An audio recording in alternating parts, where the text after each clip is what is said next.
Hello, everyone, and welcome to Full of Paranormal BS. I'm Colin, and I'm a believer. I'm Jess, and I'm a skeptic. Jess, I really want to bury the hatchet and take you to a real B&B. That's so sweet. You know, a place where you can really let loose if you have an axe to grind. Sure. A place where people have made a hatchet job out of the history. Okay, one more colloquialism, and you'll get the axe. Join us as we explore the Lizzie Borden house. Where people say the victims of an unsolved double murder still haunt the home. Now, let's turn on the spirit box and try to solve the mystery. Yeah, let's do it. I can't wait to talk to Lizzie. Really? I'm actually very impressed that this is something you're interested in. I picked a good place. Yeah, I want to talk to Lizzie. I have a question to ask. Oh, what kind of question? How to get away with murder? For no reason. Why do you want to know about murder so much? Well, just curiosity. Oh, by the way, when do you take your next nap?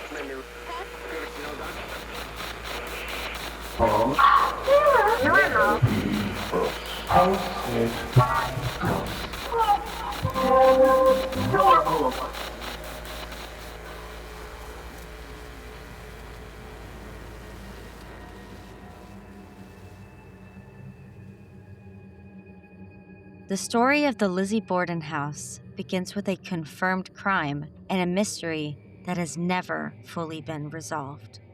In August of 1892, Andrew and Abby Borden were found murdered inside of their home in Fall River, Massachusetts. Both victims had been killed with a hatchet in a crime that shocked the nation. Andrew's daughter, Lizzie Borden, was arrested and charged with the murders. Her trial quickly became a media sensation, drawing widespread attention and speculation. Despite the brutality of the crime, Lizzie was ultimately acquitted. No one else was ever charged, and the case remains officially unsolved.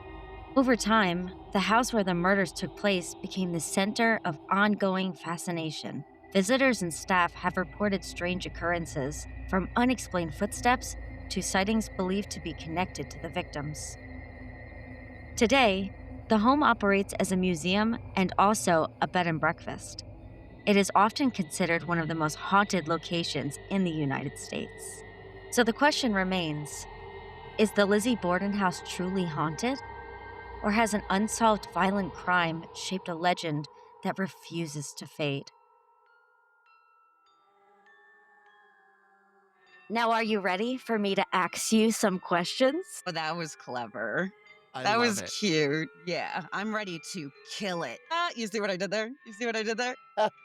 I don't have anything good to say aside from yes. When did reports of paranormal activity at the house actually begin? Was it right after the murders or much later? Well, I'll start us off with this one.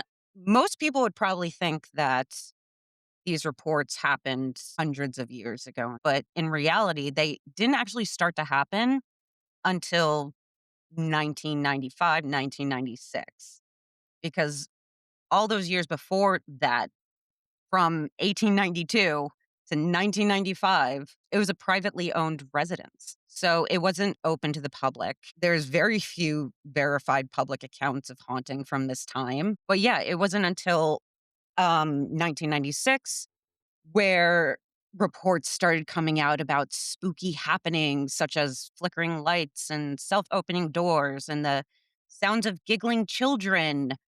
And this was only after it was opened as a bed and breakfast. And that was in 1995 that they opened it as a bed and breakfast, right? 1996, I believe. Oh, 96. Okay. Yeah. They opened it and that's when things started happening. I mean, that's when the reports started coming out, conveniently when it became a business. In my opinion, once that happened, once it became this bed and breakfast, maybe the history of it wasn't making enough for them. So what better way to make money than to sensationalize the house with a ghostly narrative to make it a more popular tourist attraction? Okay. The business was actively using Ouija and dowsing rods and encouraging guests to interact with spirits and stuff like that. But what's funny is that some of the employees who worked there for a long time didn't even have experiences in that house. There is an article I came across, and this is on the Fall River Herald News, and it's titled "The Lizzie Borden House was named one of the world's best haunted hotels. How scary is it?" And it was written by Dan Medeiros, October 26, 2021. And in it, he interviews a longtime tour guide and employee who was there many years, who literally slept in every room at least once. By the way, her name is Shelley Diedzik, and he quoted her saying, "I've slept in the house alone in every room, on every floor. I've never seen anything.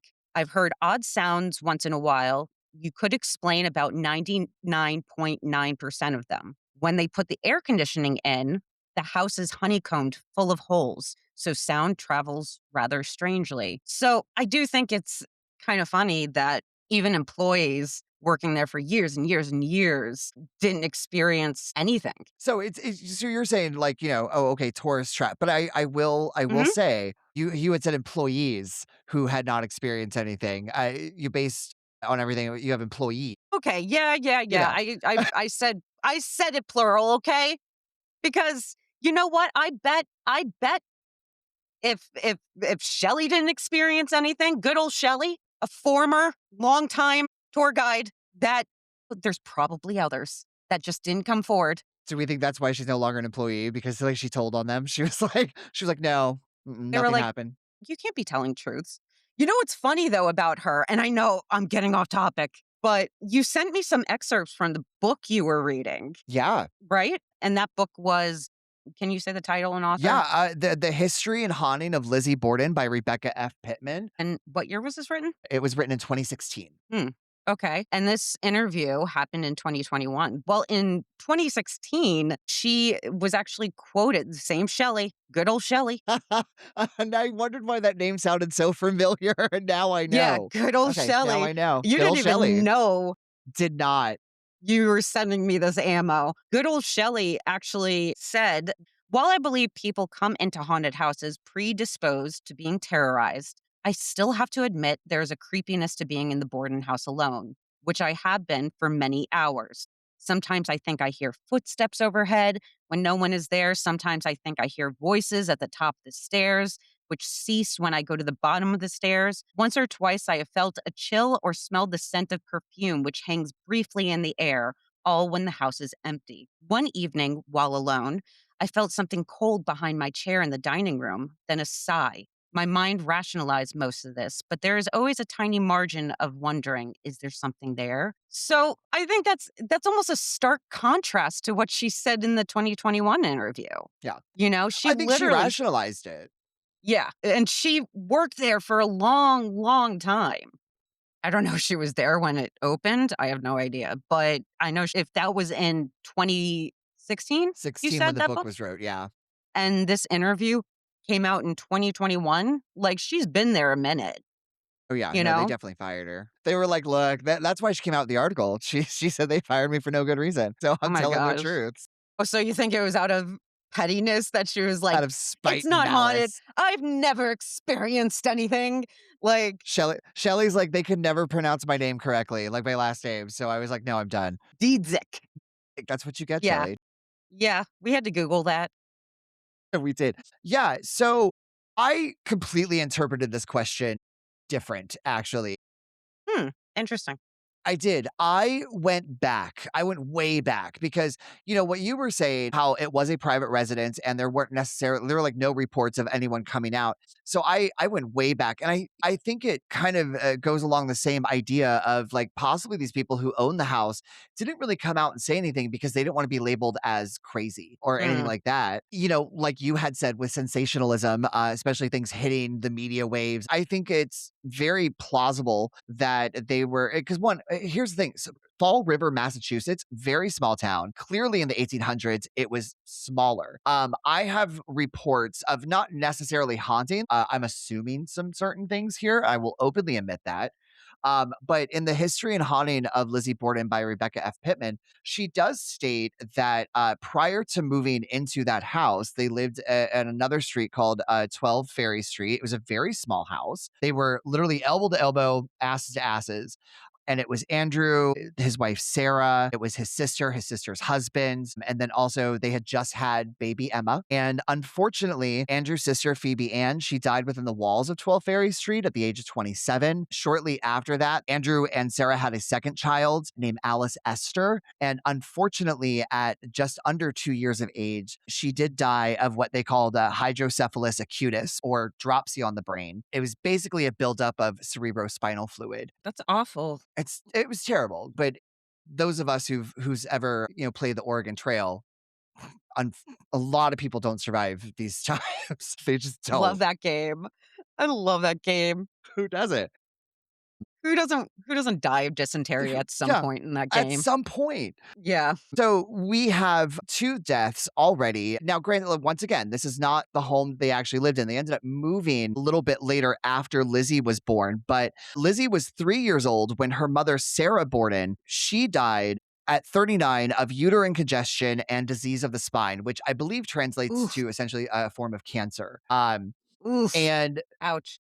yeah, and the thing about Andrew's wife, Sarah, was that after the deaths of Andrew's sister and the death of her second child, she kind of got labeled as weird and peculiar. I'm sorry, what was that? Say that She got again? labeled as peculiar. Can't Okay. like, My yeah, love. I Pe please, how? peculiar. Peculiar. Is it a pa? Peculiar? Pecul. Okay, cule. Peculiar, Okay, not peculiar, right? Okay, you okay. did it!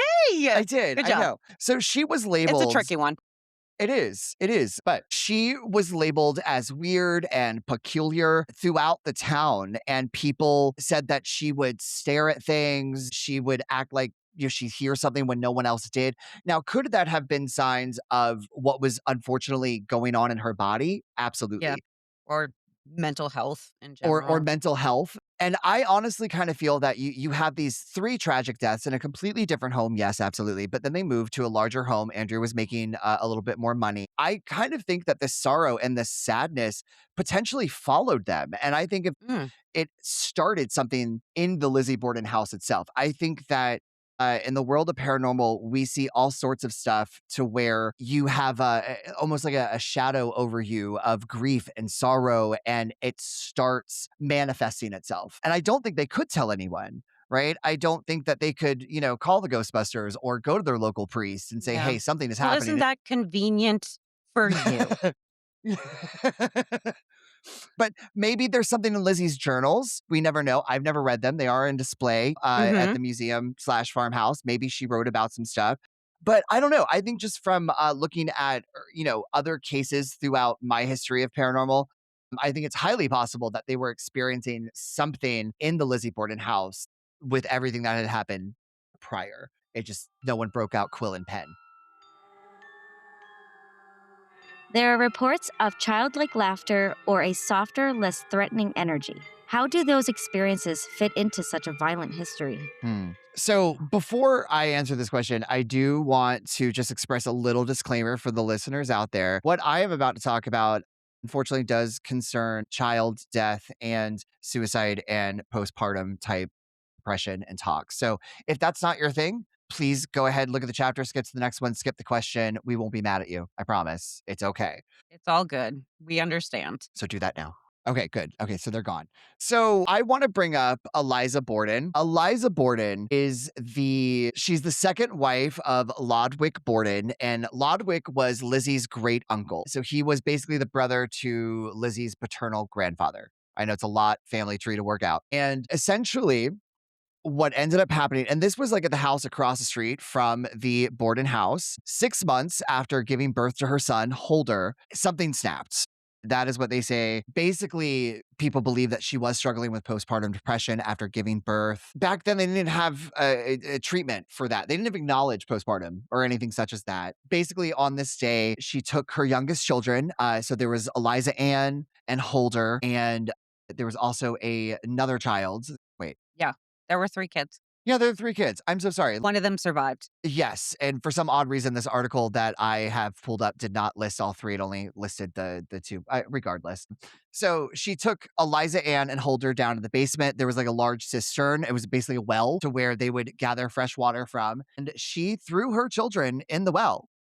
And she then proceeded to walk upstairs. She took her husband's straight razor and she slit her own throat. She was 37 years old. There was also the eldest child, Maria. She did survive the incident. I think this has a lot to do with the idea that we have kind of these children's laughter or less threatening entities. I do feel that when you essentially have the death of two children, like I said, one was 6 months old, one was 3 years old, they don't necessarily know that they are dead. I think they're drawn to the energy of the house, and instinctually, they know that they have family at the Lizzie Borden home that are potentially still there. And even to add to kind of like this experience in the history and haunting of Lizzie Borden, a man wrote in by the name of John Alden Taylor, who wrote about his experience that he had while he was touring the house with him and his girlfriend, Carrie. And they basically talk about a little bit how they went upstairs to the attic. They were at a group of 10, they were the last ones. And as they were going down, and I quote, "We went down about 3 steps when Carrie grabs me. I turn to look at her, and she is pointing at a pillow that has magically ended up on the stairs right behind her.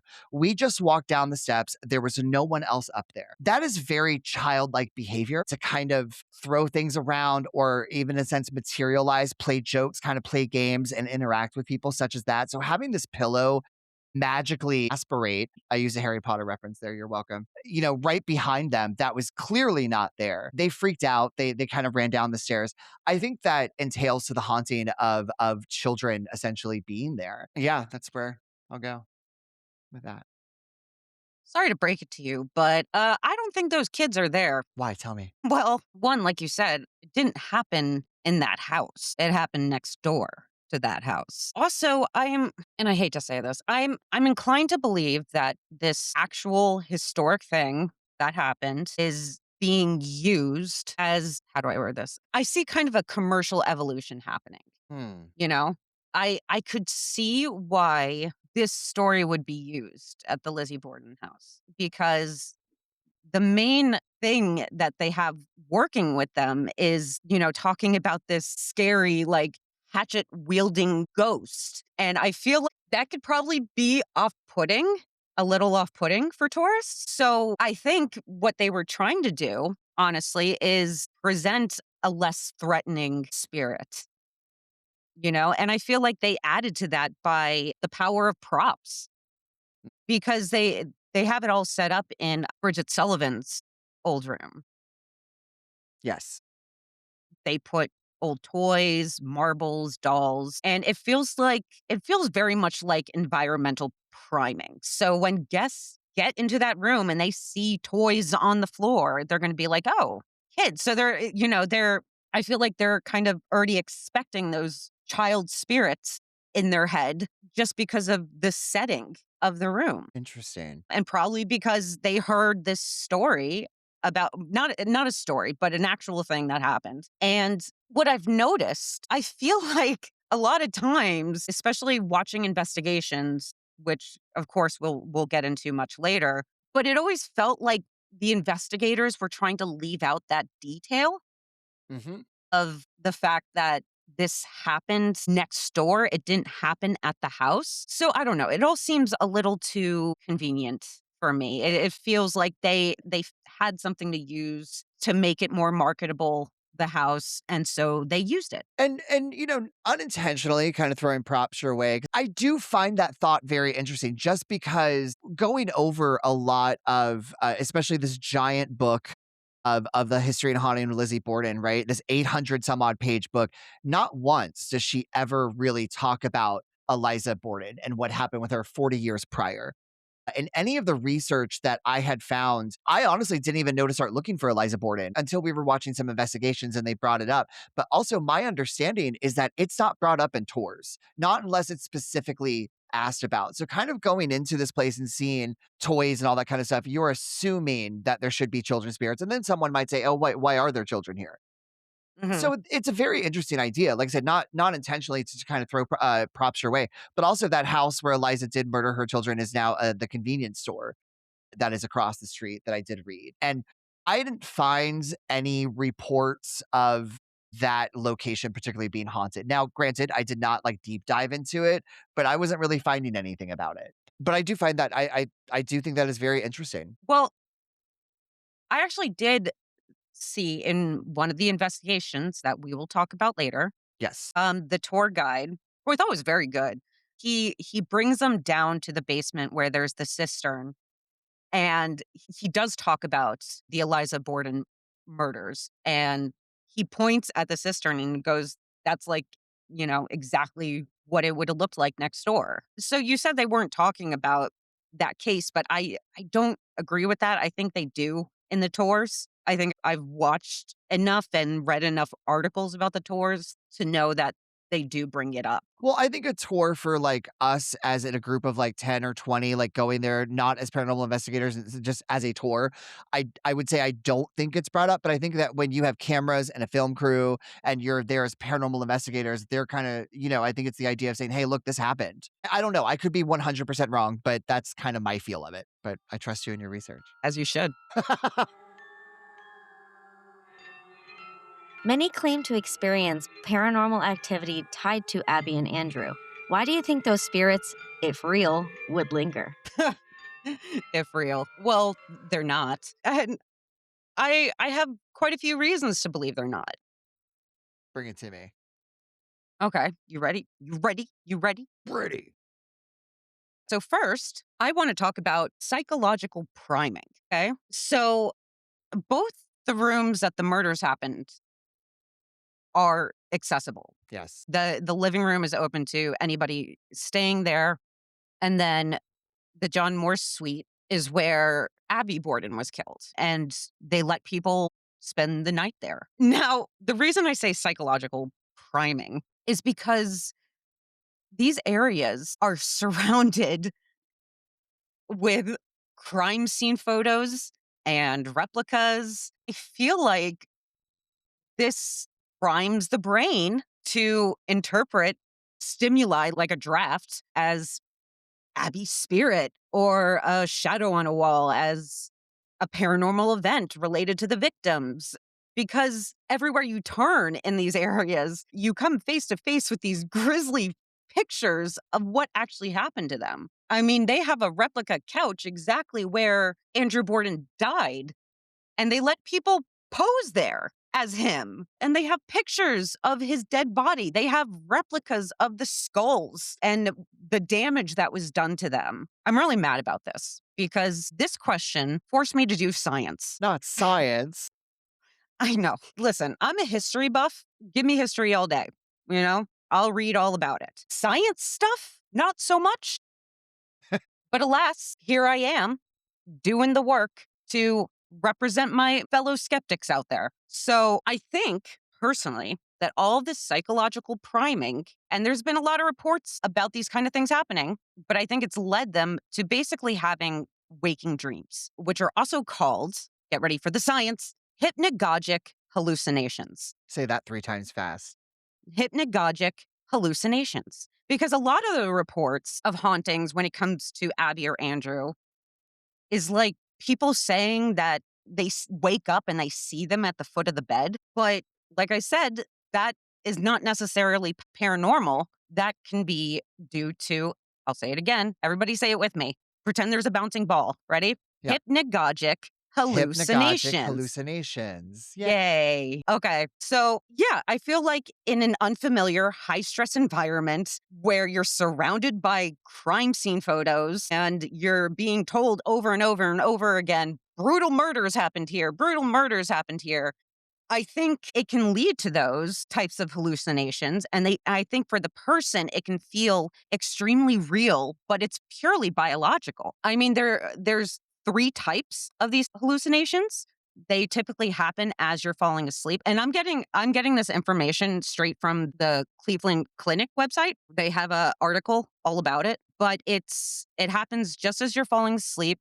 They're common and not usually cause for concern. Up to 70% of people experience them at least once. They're usually brief and fleeting, but are occasionally prolonged. They can take different forms, including visual, seeing something that's not there, somatic, feeling or sensing something that's not real, or auditory, hearing something that's not there. And all of these are possible with hypnagogic hallucinations. Now going to do my science mic drop. Boom. There it is. So let me get this straight. Hallucinations or it didn't happen. Oh, okay. That's going to be the quote of this episode. The running gag. Hypnagogic hallucinations or it didn't happen. Get it right. Come through hypnagogic hallucinations. Well, look, in response to that, I think there are reports of people having experiences that have nothing to do with the murders technically that happened with the crime scene photos, with said Okay. hallucinations or anything like that. Okay. So Hit me. Hit me. yeah, there have been a lot of people who have reported feeling sick, like very sick to their stomach. Darren Hutchinson wrote into the history of haunting of Lizzie Borden. He said, "My wife felt nauseous from the moment we stepped into the house, and the unexplained feeling did not go away until we left the following day." And I think this is actually an experience of Abby. Abby had reported that she felt that she was being poisoned. And this was probably about 3 to 4 days prior to the murders themselves. And it was basically stated, and this is from the excerpt from the trial of Lizzie Borden, a true story of Simon and Schuster from 2019, where Abby was acutely aware of her stepdaughter's feelings. So, despite the oppressive heat of the summer, the Bordens ate leftover swordfish. That evening, Abby reported feeling very sick. So she actually the next day she went to the doctor, Dr. Bowen, and he basically sat there and said, "Well, what did you eat?" All this kind of stuff. And they felt that it might have been food poisoning. Despite that, and this also, I mean, this comes up a little bit later with Andrew Borden being very frugal. He didn't want to pay for that doctor's visit. But regardless, so the next night they had a leftover meal of mutton stew. And once again, they felt very sick. We also have evidence that stated the pharmacist refused medicine that Lizzie was trying to get because it was a poison. Now, during the autopsy, they did state that there was no poison found in the body. So the idea of people feeling very sick, especially women walking into the house or at some point in the middle of the night, I think that is the feeling of Abby Borden because she was basically feeling very sick up until the murders. Well, I personally think that maybe people ate at the same restaurant nearby and then just all happened to go to the Lizzie Borden house and decided to blame a tummy ache on the paranormal. Well, the other thing was that from the same guy, actually, Darren Hutchinson, and this I find very interesting as well. He wrote that a paranormal investigator had freaked out during the night because he said the covers had lifted off of him and he then bolted out of the John Morse suite. And as we know, Abby was in that room when she was murdered, and people speculated that she was turning down the beds. She was changing the sheets, all that kind of stuff. So the idea that you had someone who was in the room whose sheets kind of fly off the bed when they're under them, most like she's making the bed, is very bizarre. There was nothing in the room that suggests that Abby was making the bed or anything like that. It was just kind of a suggestion that was probably told during the tours, all Mhm. that kind of stuff. But other than that, there's nothing in the room that really suggests that. So I think these are just two very interesting examples of little things that have happened Well, she was probably just pissed if you're spending your eternity remaking a bed over and over, and then these people come and and just lay down in mess it it. all up. People you don't know in your house messing up your bed. Yeah. Yeah, I'm Yeah. gonna rip that shit off them too. I mean, can you imagine just getting axed and you're just kind of like, but I was making the bed. And then you now have to do that for eternity. That's the worst. I hate that. I mean, she could have gotten a worse chore, True. I mean, like laundry, just in washing general. dishes or something. I hate washing dishes. Oh, I hate folding clothes. Okay. I don't mind doing the laundry part, but I hate the folding of clothes. Mm. But the other thing that I read in the Borden of Proof by Lucky Belcamino, Lucky Belcamino herself is she's a psychic, and I say that with hesitancy because I There know. was a lot of hesitancy. Yes, and I say that because I feel that even as a paranormal investigator, I still question the proof of psychics because once again, I feel that it is hard to convey what you're physically feeling. Mm. So, I mean, look, I've had feelings myself. Can I say that they're honest? Yes. Do I know them to be true? No. But, Lucky, she was also a tour guide at the Lizzie Borden house, and she talked about numerous instances where she spoke with Lizzie or spoke with Abby. And there was a moment where she had people come over to do a tour. Unfortunately, Lucky got very, very sick. and she just kind of stayed there and she slept in the John V. Morse room. And there was an excerpt taken from her book of the paranormal investigators that were there. And I'm not really going to read the whole thing. I'm just going to kind of tell you guys a little bit about it. Because it's a very long excerpt. And what they did was that they did a basically a K2 meter session. Those of you out there who don't know, K2 is an EMF reader that has the lights that start green and then all the way to red.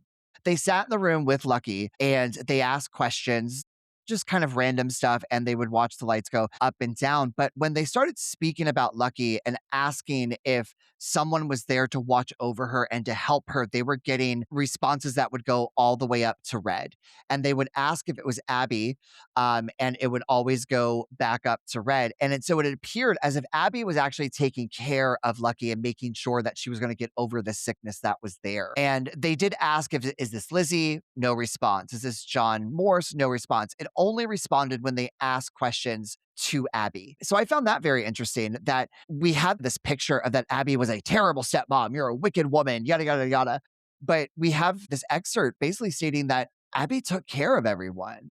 Yes, she was a stepmom, but that didn't mean anything. She was a very caring woman who watched over sick children, sick people, and did her duties as a wife. So I think her presence is very much felt by doing this type of stuff and not necessarily having to do with hallucinations, hypoglycemic hallucinations. Okay, first of all, hypnagogic. Hypnagogic. I was close. Hypnagogic, the word of the day. Hypnagogic, or it didn't happen. What are your thoughts about repeated retellings of the murders having imprinted something onto the house over time? So there's already tons of evidence out there that Abby and Andrew and some of the other rumored spirits there are doing things. So I'm not going to get into necessarily all of that, but I personally am not a huge fan of these murders being retold through the act of interpretation, so to speak. Lucky Belcamino has stated that in order for people to basically hear or understand about how the maid was up in the attic and how she did not hear the body of Abby hitting the floor. Like she throws herself on the ground to show people. I'm not a big fan. I feel that this is potentially keeping spirits in a loop. I think it's almost them refusing their deaths. Therefore, it's making it impossible for them to actually move on to whatever is after. I think that, in a sense, they're possibly watching people dress up, in this time period, and they're going, well, I'm still alive. I don't know why people aren't acknowledging me, but I'm still here. I see it with my own two eyes. I think it could be potentially very confusing. We got to tell our history, but this idea of telling it like this, I'm not personally a huge fan. So do you think this is an intelligent haunting or residual? Very good question. I think this is a very much an intelligent haunting. You 100%. do? I do, yes. Yeah. That's funny, because, I mean, the popular theory is that it's residual. Really? Yes. I find with everything that I have read about the hauntings themselves, it feels to me anyway to be intelligent because of the things that are happening around the house. Now, I think when you have the idea, there's been people reported heavy footprints or boot prints that are happening on hardwood when some of the things are now carpeted. I think that's residual.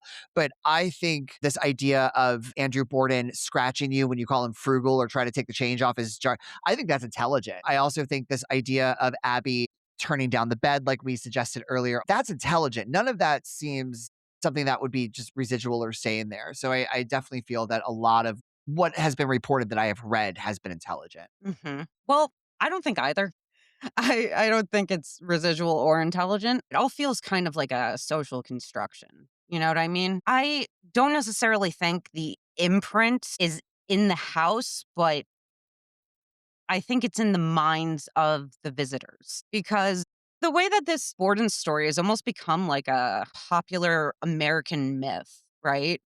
It was a nursery rhyme, yeah. Yeah.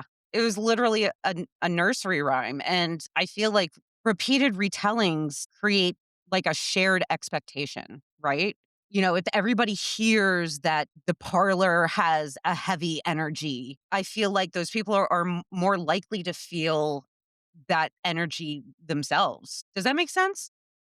Oh, it does, yeah. I love that. So, yeah, and obviously I think, I've spoken about psychological priming and sensationalism, and I think both Both of those things play into it as well because when it comes to these retellings, I mean, they're quite frequent from what I've read. So I came across this article in Smithsonian Magazine on their website. This is an article that came out in 2021 called With the Borden Murder House in New Hands. Will Real History Get the Hatchet? And it was written by Erica Mailman. And this is basically around the time that US Ghost Adventures bought the house. But in the article, it says both the murder house and the house Lizzie bought after her acquittal recently went on the housing market. The latter residence, lavish and furnished, remains unsold, but the more modest murder house, which has operated as a themed bed and breakfast since 2004, sold to entrepreneur Lance Zoll in May for close to $2 million. Wow. The owner of Ghost Adventures plans to paranormalize the site with a bigger emphasis on capturing the ghostly echoes from its former inhabitants. Along with the daily pre existing 90-minute house tour, he has added a 90-minute ghost tour and a 2-hour ghost hunt. He's planning to launch a podcast, virtual experience, themed dinners, bedtime ghost tours of Fall River, and murder mystery nights. He's raking it in. Yeah. That's exactly what I thought. So, yeah, and that's where the sensationalism of it all comes in, you know? I mean, again, like I said earlier, widespread activity only began once the home was marketed as a tourist attraction. And I feel like the imprint is more a commercial narrative than it is a haunting. A commercial narrative that is maintained through podcasts, virtual experiences, and nightly ghost hunts, and etc.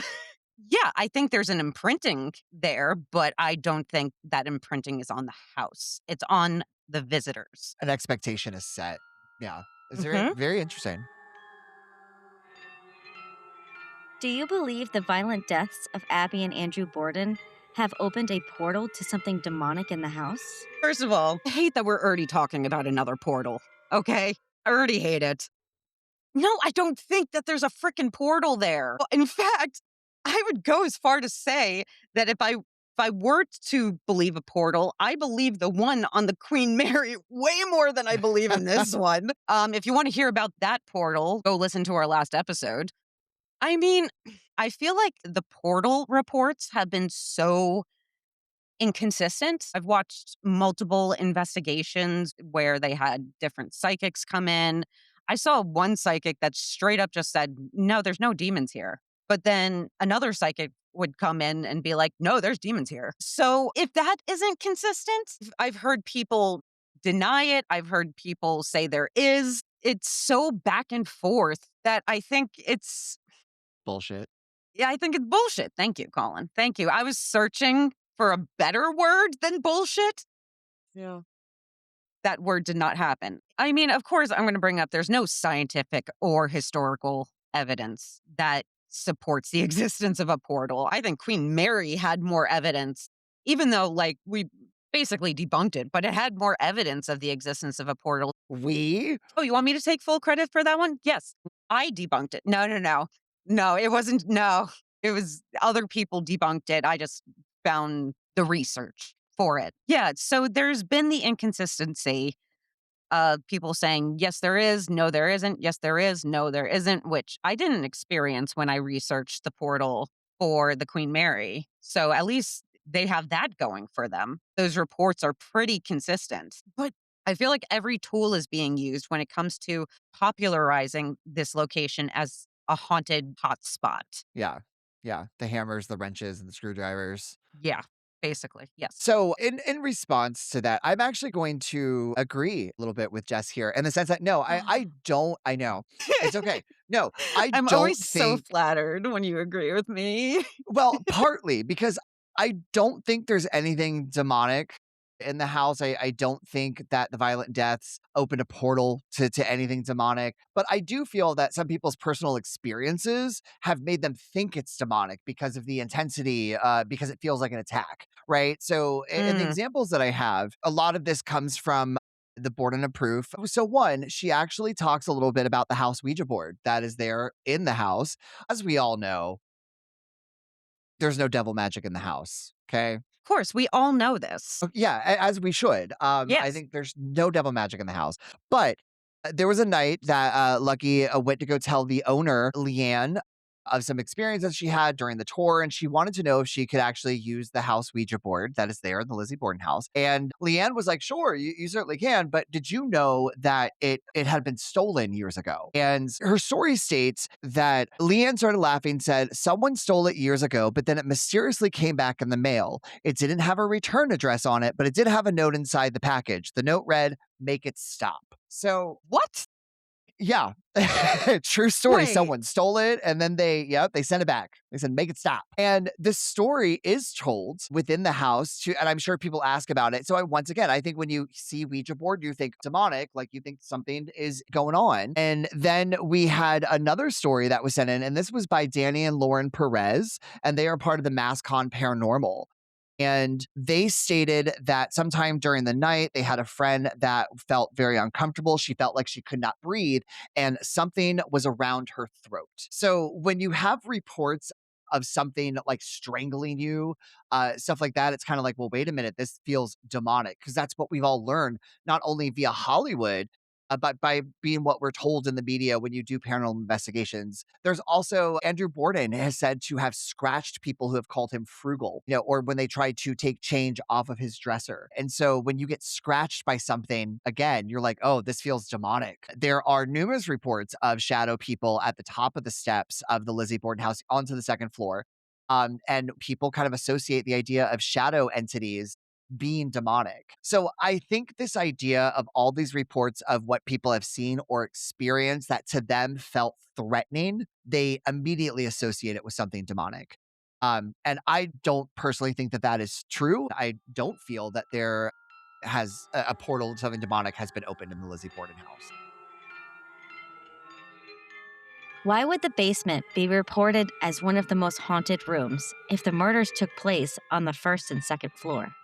So the running theory is that the possible murder weapon was found in the basement. There were three, I believe it was two axes, hatchet, and then there was a broken hatchet that was found in the basement. It was covered in ashes. Now, all of the hatchets and axes were tested; they were negative for blood, but that's just a running theory. And what I actually think, a lot of people have reported this kind of heavier, a little bit angrier spirit. Some people say shadow man. So, like they say, many visitors and guides, they report of a chilling, angry energy that is there. There's also ghostly faces appearing on the basement walls, window panes, that type of stuff. But I was doing a little bit of research, and a lot of people are saying that this angry kind of spirit appears or feels like it's Andrew Borden.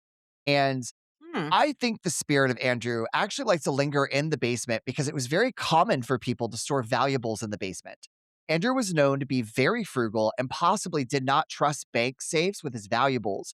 And he stored them in the basement and is still to this day possibly protecting something that is no longer there. So I did do a little bit of research because this was just kind of like a theory. And the research that I found, people were stating that yes, storing valuables in the basements or cellars was quite common in the 1800s, serving as primary hiding spots before modern bank safety deposit boxes became widespread. So my theory is that I think Andrew is an intelligent spirit who is down in this basement area going, I have valuables down here and I don't want people finding my stuff. So he is very kind of angry, and he is manifesting this anger to sort of shadow form that is causing a heaviness that people are like, oh, we need to back up. I feel like he's really protecting something. So you think Andrew Borden is actually this shadow man that people I keep do. talking about? I do. Interesting. Well, I don't think it is. Really? I thought that was solid. I know. You sold it though. You sold it. I bought it for like half a second. Look, I feel like the people who own the Lizzie Borden house really, really want to profit off of every inch of this place. I think that's why they made the Bridget Sullivan room more interesting with the kid spirits being there. And I think it's why this portal is talked about. Because don't most people say it's in the basement, the Yeah. portal? Yeah. And that's where And they allude that because the murder weapons were found there, that it's open something. That's kind of where that alludes to. right, right, right. Okay. Yeah, I feel like again, they're using it to give people another place to explore. The one thing that keeps irritating me that I saw a lot watching investigations is the EMF. People using the EMF reader in this basement, especially when they show it, they're surrounded by standard electrical wires running along like the rafters. There's things to set that EMF reader off. And I feel like that's one of the more popular pieces of evidence that people will get in the basement. And it's like, well, freaking duh, look at what's around you. But it doesn't seem like most people make that connection, you know? Well, and I think that is because when you have something like a K2 meter, Hmm. which again that's the one with the little dots that go up, they only give you a small circumference of an electromagnetic frequency. So if I'm standing in the middle of the basement, it's not going to be catching the wires that are across the hall. It's got to be something within this small circumference, which is why people point it at things and hold it up against items, stuff like that. So obviously, I suggest that when you are in a building that does have electricity running through it and you're trying to run this thing up and down walls, you're probably catching wiring. Yeah, dude, I'm glad you said it because I've seen it so many times, and it got old. Like watching the number of investigators that would go into the basement, wave the EMF around, and all of a sudden it's getting readings, and it's like, yes, look around you. Correct, because it's not a magic wand, right? There are plenty of investigators No. like myself that will turn on their K2 and set it down on the ground in front of them. Hmm. I've been in buildings myself to where I know there's no electricity running in certain parts, but also you got to remember is there copper wiring. Unfortunately, in Hmm. paranormal investigations, you kind of got to use a little bit of science Boo science. and try to work that, around. It's like if you were in a room that has copper piping and copper wiring, all that kind of stuff, it's always going to emit a little bit of something. Now, it shouldn't Hmm. be obviously going into the red, but you are going to get a little bit of reading no matter what, because it's always going to be emitting, whether there's live electricity running through it or not. And that's more likely to occur in old Victorian Oh, homes like this, right? 100%. Yes. Yes. Thank you. Thank you Yeah. for helping support my case. Anything I can do. Thank you. You were of great assistance. I appreciate you. Do you think Emma, the eldest sister of Lizzie, haunts the home as well? I don't think she's there.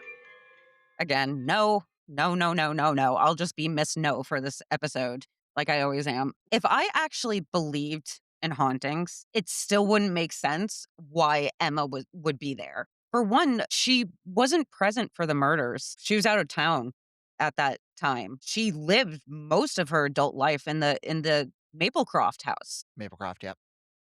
And then moved out in 1905 and then died in New Hampshire. It just doesn't make sense to me why her spirit would haunt a house associated with a tragedy she wasn't even there for. I came across this article, as I always do. I feel like I just constantly say, I came across this article. I came across this thing uh, on ghostwalks.com titled Lizzie Borden House, Dark History and Ghost Stories. And it's by Ghost Guide Daniel in 2023, and there's a section where they talk about Emma. And they said they lived together for years. Then Emma suddenly moved out in 1905. No one knows why Emma left. Rumors abound, but it's nicely summed up by a post on the Lizzie Borden Society forum in 2013, which I've also checked out. User Nancy Drew states it's one of three reasons. One, she caught Lizzie drinking and smoking after getting in with a local theater group.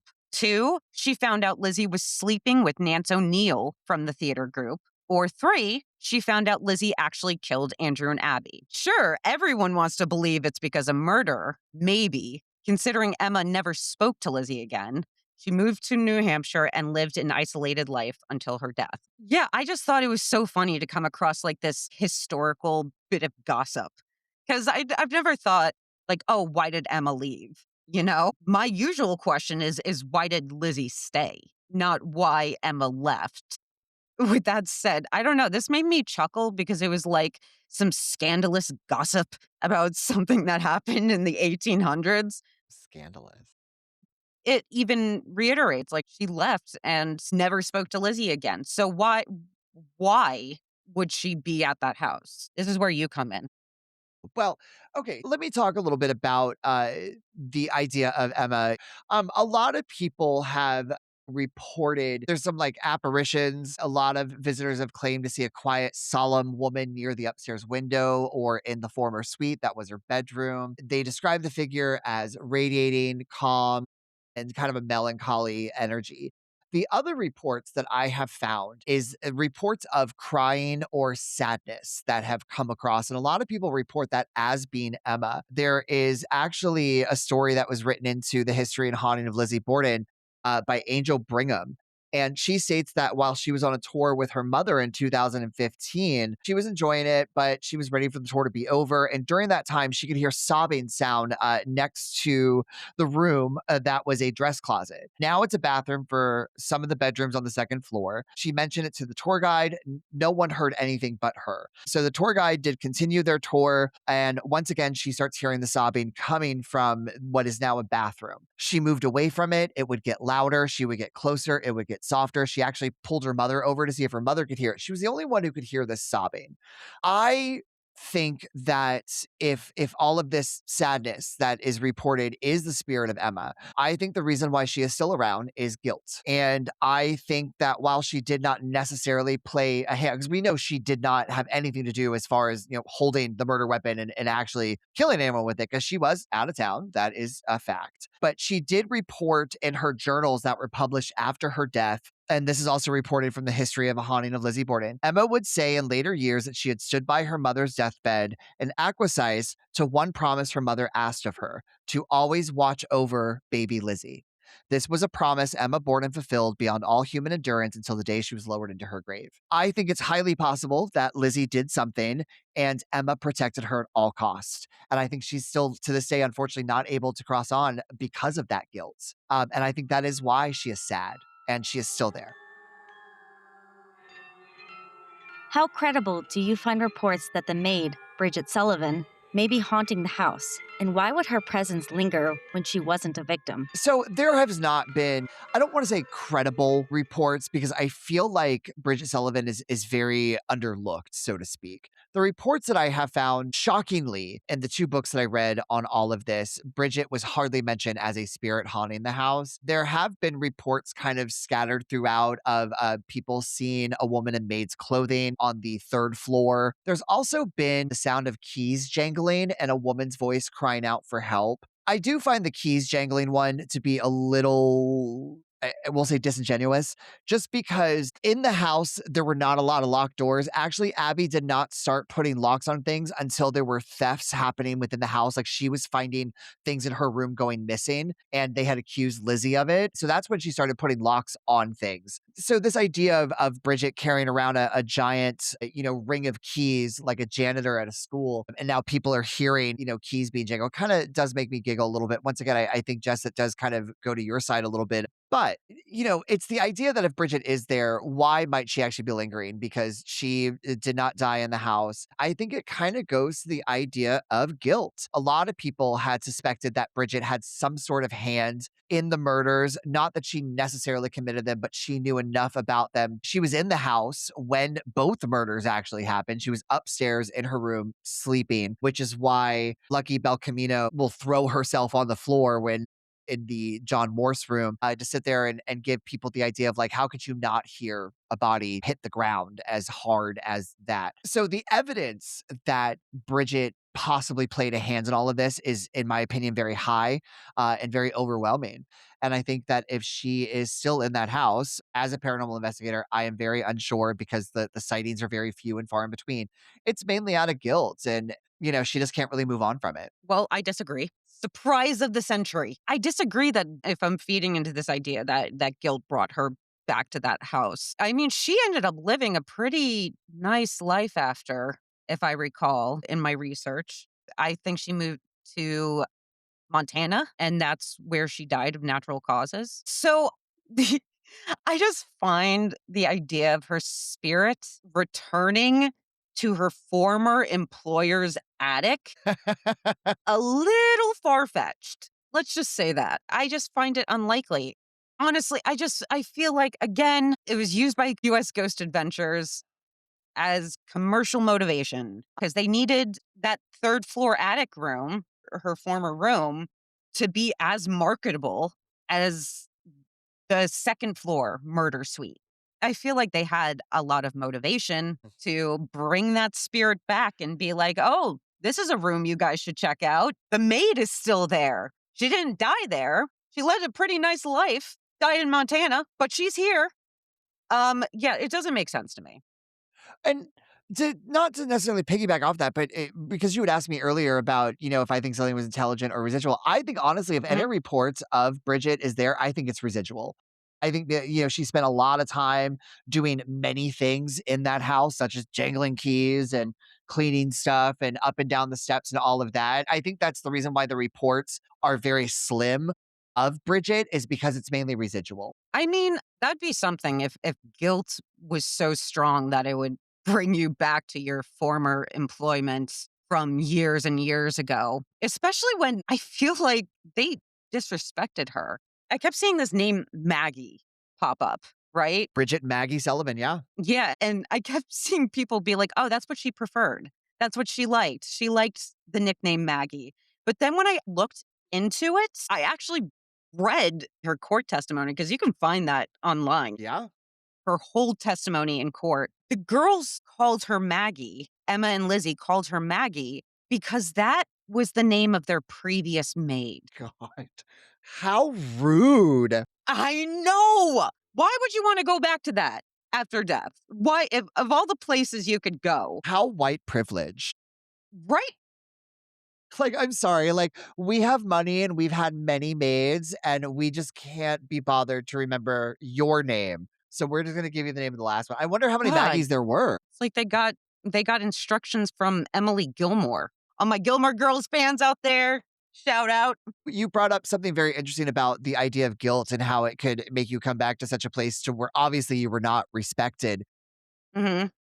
One thing that I always tell or talk about, especially when you look at the time period, nothing played a bigger role in guilt than faith or religion. A lot of people back then felt that if they did anything that was against like the testaments or what they believed in faith wise, they were not going to heaven or to hell or anywhere. They would stay in limbo.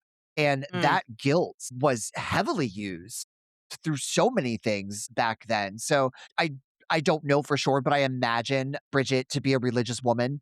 And if she did play a hand in any of this, then yeah, guilt would definitely keep her, or at least keep her out of her idea of heaven. Wow, Yeah. that's some deep shit right there. If Lizzie were guilty, would you expect her spirit to be present too? And what would that imply about the nature of the haunting? There's a lot to kind of unpack with that, I feel. I think a lot of people are expecting us to like really crack down with Lizzie Borden. And to be honest with you, I haven't found too much. There is the idea of unfinished business. Nope, we're not doing that. Okay, tell me. And I'm gonna tell you why I don't want to hear the whole unfinished business theory. And I say this with love. Okay. Because the girl didn't have any unfinished business in that house. In my opinion, she had nothing left there. She was acquitted. She lived another 35 years in wealth in her beloved mansion at Maplecroft. There's no logical reason for her spirit to return to a cramped home she famously despised and actually successfully escaped. Yeah, I have a huge issue with the whole unfinished business theory because in my opinion, girl got everything she wanted out of the situation. So she wouldn't have any unfinished business in that house. So I don't think that's a good excuse for why she would be there. So, reading a little bit of the Board Under Proof by Lucky Belcamino. So, Lucky suggests that she's had constant communication with Lizzie while touring the house on numerous occasions. And look, if I'm being honest, I'm not really sure how one differentiates talking to Lizzie or Andrew because there are a lot of spirits alleged in the house. But I will say that doing a little bit of research on that, and a lot of psychics do suggest that when they feel they're talking to a female presence, they feel lighter. It's more above the solar plexus.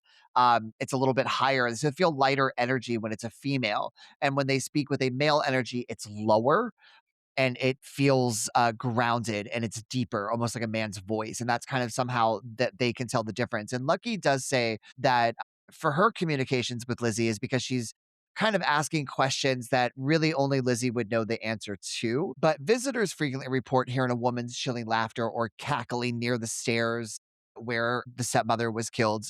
Obviously, she was killed in the room, but there's the stairwell that goes down. Also, people have reported getting EVP of a spirit that identifies herself as Lisbeth, which is what Lizzie did prefer to be called in her later years in life. I personally feel that this is something that is more residual. I kind of agree with you in that sense. There's nothing that Lizzie necessarily felt guilty about. She was acquitted. Her story obviously did not make much sense. This idea of that she had unfinished business doesn't make a whole lot of sense. And I have Mhm. also searched for the idea of that maybe she's more in the Maplecroft area because she died a spinster. And it was very unfortunate just because like the trials really kind of ruined her life. Everyone either made fun of her or was scared of her. She literally became a nursery rhyme. For children, like parents would tell their kids, "Eat your vegetables, or Lizzie Borden's going to get you." It was a terrible thing. Yeah, but here's the thing, there are more reports about Lizzie being at the Maplecroft home, which who knows, maybe in the future we'll do an episode about the Maplecroft home Well, deep dive. if enough people want it, I guess. But what you're not thinking about is the fact that US Ghost Adventures needs Lizzie Borden to be at that house. They need her there. If they're calling themselves the Lizzie Borden House Bed and Breakfast and the spirit of Lizzie Borden isn't actually there, I feel like that puts their business in a little bit of trouble. So they need her to be there. I'm not accusing them of anything. That's all I'm going to say about that. As far as being in that particular location, I think that the idea of Lizzie Borden has to be more residual. She spent a majority of her life, well, I don't want to say majority, obviously her younger years, teen years, into her adult years prior to Maplecroft, she spent there. A lot of energy was spent. She was a very angry, angsty girl. Obviously, she got to a lot of issues with Abby. There were rumors going around town that she was also a kleptomaniac and doing all this kind of stuff. So she didn't have the world's best reputation prior to any of this. So I think all of that energy just kind of exuded. And I think a lot of it, at least from the Lizzie side, is residual. Do you think having some of the original artifacts in the home add to the haunting? So when we look at kind of what's still there that's original, we have radiators that were installed by Andrew Borden. We have floorboards, woodwork. There's original doors. Also in the kitchen, there are kitchen closet shelves that are still original to it. And there's personal items that are not like in the house, from my understanding, they're at the museum, which is the barn that is kind of to the side of the house. But there were some books, journals. A lot of these items could act as like conduits or anchors or like Horcruxes. That's right, I had a Harry Potter reference. Jeez, you're really There's like feeling two. two is enough. Maybe. We'll see what else happens. I don't know. This is all off the top of my head. But, a lot of people feel that having this type of original stuff in the house, especially when you had these really, really horrible, terrible murders that, what's what I'm looking for? That was passionate, right? These were very personal, passionate murders that left an influx of energy that has been imprinted on anything that is really still there. And I definitely think that having some of these original items either in or near the house, the spirits are going to be more attracted to them because that is from their time, their life, and they remember this kind of stuff and they're going to be more attracted to it and they're going to want to hang around because that's theirs.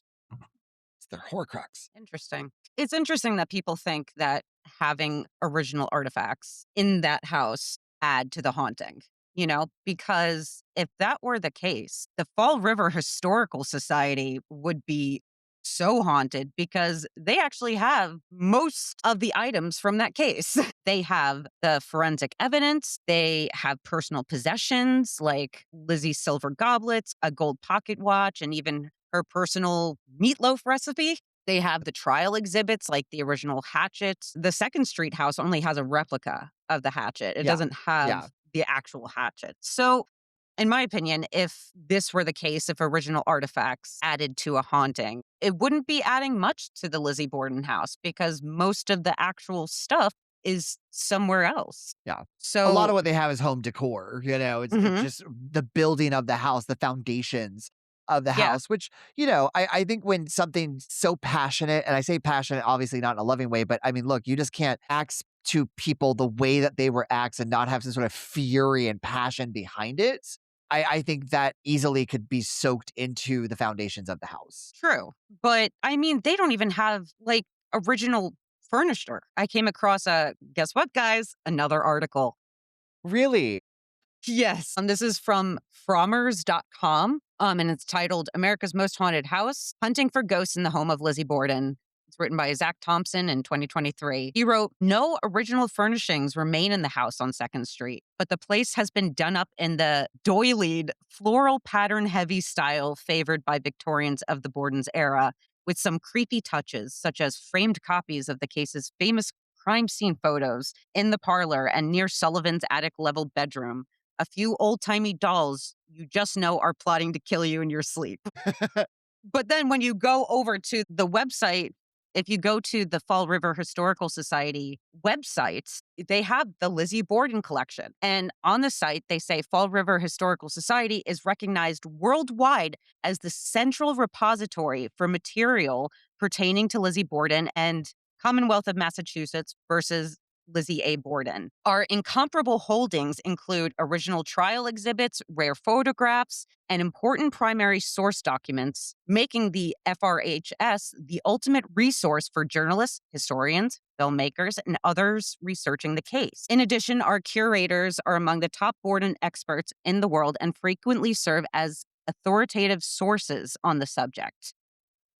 The Lizzie Borden collection includes several named collections of primary source material, the largest such resource of its type. This material includes forensic evidence, letters, manuscripts, and other artifacts. Among the forensic evidence are the original crime scene photos, textiles, and the alleged murder weapon. So, sorry to say, it sounds like the Historical Society is where it's at if you actually want to go see some actual historical items, because in my opinion, if you go to the Lizzie Borden house, you're mostly just going to get a bunch of replicas. But do the ghosts know that it's a replica, right?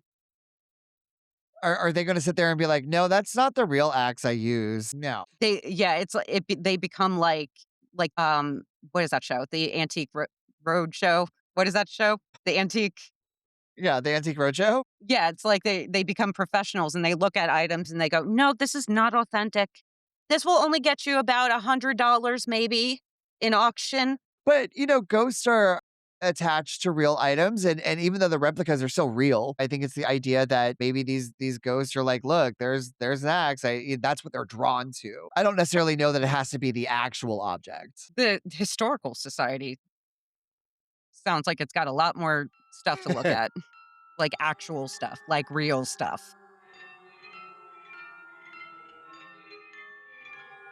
How much do you think suggestion and group dynamics play a role during overnight stays or ghost tours? I actually think they play a huge role, if I'm being honest, and not in a paranormal way. I think group dynamics can really, a group is a lot more, I think, is a lot easier to influence because when everybody is feeling the same thing and that one person that's questioning it, I feel like you're naturally drawn to just kind of going with what everybody else is saying. Not me, but other people. I had to do science for this one, and again, not happy about it. Have you ever heard of something called psychological contagion? Yeah, mass hysteria. Kind of. I mean, I Okay. guess you could explain it as an extreme like that, but it can happen for lesser things. It doesn't always have to apply to something big like mass hysteria. It can apply to smaller things, like somebody hearing footsteps in the room, and then all of a sudden everybody else hears them. On the PubMed Central website, the National Library of Medicine, in 2025, 4 authors came out with this paper called The Spread of Mind, Psychological Contagion in Theory and Critique. And there's different kinds of psychological contagion. There's visual contagion, which may include shared sightings of anomalous lights, patterns, or figures, for example, during religious rituals or paranormal events. There's auditory contagion, which can involve group experiences of phantom sounds, indistinct voices, or environmental anomalies. The findings collectively suggest that perceptual contagion is not merely about suggestion or belief. It instead reflects a complex interaction between neural prediction, environmental context, social influence, and sensory ambiguity. From both a cognitive and neurobiological standpoint, perception is a fluid, dynamic process that is constantly shaped by internal models and external cues. These insights challenge traditional dichotomies between real and illusory perception and underscore the power of social environments, both physical and digital, in shaping what people experience and how they interpret it. I thought this was really interesting. And this is one of the reasons why I think people are way more prone to actually experience something when they're with a group of people. If you're in a group of 13, which by the way is like their cutoff for groups, the ghost hunts are divided into two groups of 13 people each, which is a lot of people for an It is. investigation. Absolutely. So if you got 12 other people that are being like, oh, I heard a voice, or I see a shadow, I feel like a lot of people are going to just attach themselves to that just so they're not the odd one out. So when it comes to like shared sightings, I think the tour guides also play a big influence in that because they lead the narrative by pointing out specific spots where activity always happens. This focuses the group's collective attention and, in my opinion, increases the likelihood of a shared emotional response. So, yeah, I guess with all that said, I do believe, once again, that suggestion and group dynamics play a huge role during these tours and overnight stays. I mean, and as far as I'm concerned, like US Ghost Adventures is banking on that. And the way they instigate the murder being attached to it all, they actually invite people on their website, or at least on LizzieBorden.com, when you go to tours for the historic Lizzie Borden house, they say the ghost hunt will begin with a short synopsis of the history and characters of the house, which again is already priming people psychologically. Your task, they say, your task, use ghost hunting equipment and your knowledge of the case to attempt to solve the mysteries of what happened on that fateful day. And I just think that's a ridiculous invitation.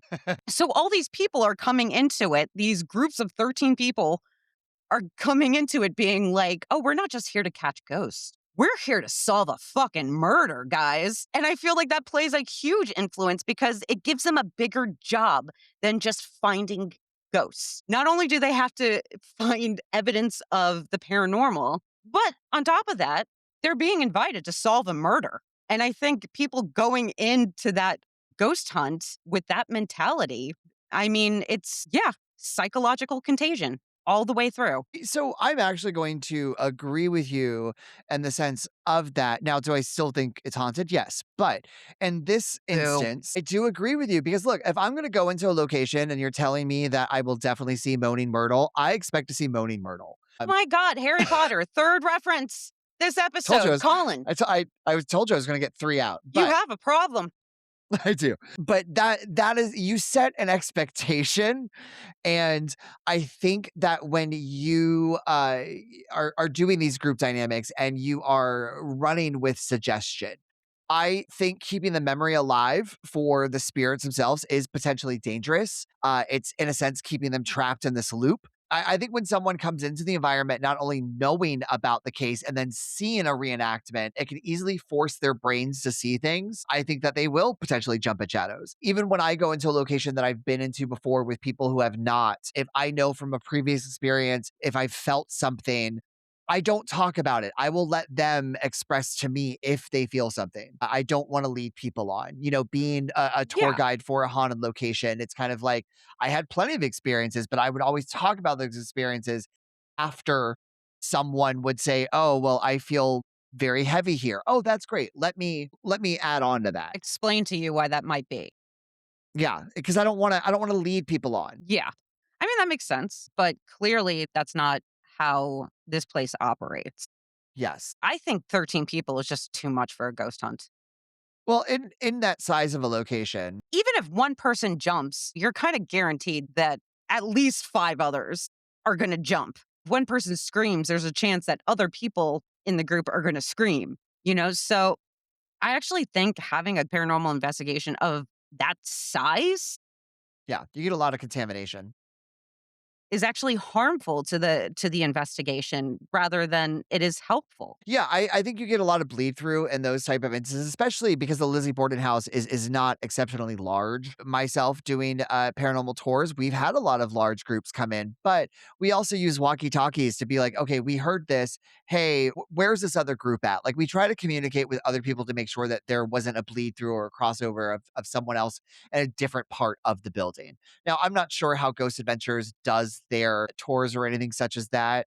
But yeah, I definitely feel that when you have the power of suggestion, you are suggesting people to hear something or and see something. And once again, something as famous as the Lizzie Borden case, and you're asking people to come in and solve it. Mhm. Yeah, Well, I can actually tell you how those tours go because a couple questions ago, I brought up an article on Frommers.com written by Zach Thompson. Now, in that same article, talks about his experience because he went on one of these tours. He did one of these hunts, these 13 people hunts. And he says, though house rules for overnight guests clearly state no outside alcohol or Ouija boards, communicating with the spirit realm by other methods is by no means frowned upon. In fact, at the start of the ghost hunt, I attended with a dozen or so other intrepid souls. Our guide distributed several tools to us for the very purpose of receiving signals from the other side. We were given handheld meters for detecting electromagnetic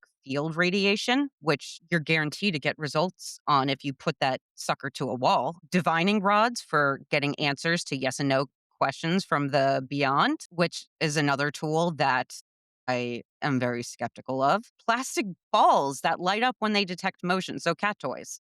cat balls. Yeah. Yeah, which also is not, in my opinion, a very reliable tool. Spirit boxes that quickly scan radio frequencies, picking up, well, we know about spirit boxes. Yes. Yeah. Yeah.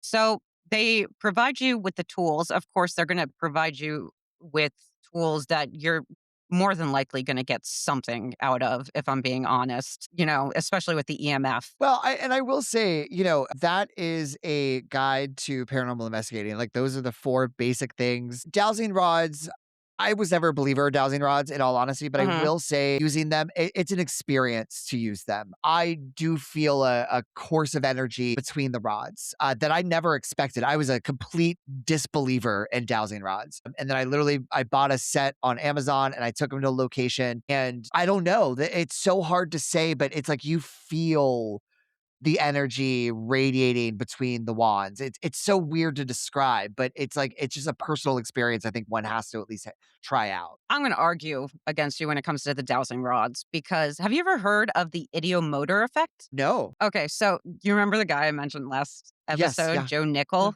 Yeah. from the Skeptical Inquirer? Love him. Love him. So he argues that much of the evidence captured during tours, such as the movement of Ouija boards, dowsing rods, or table tipping, is actually caused by the idiomotor effect.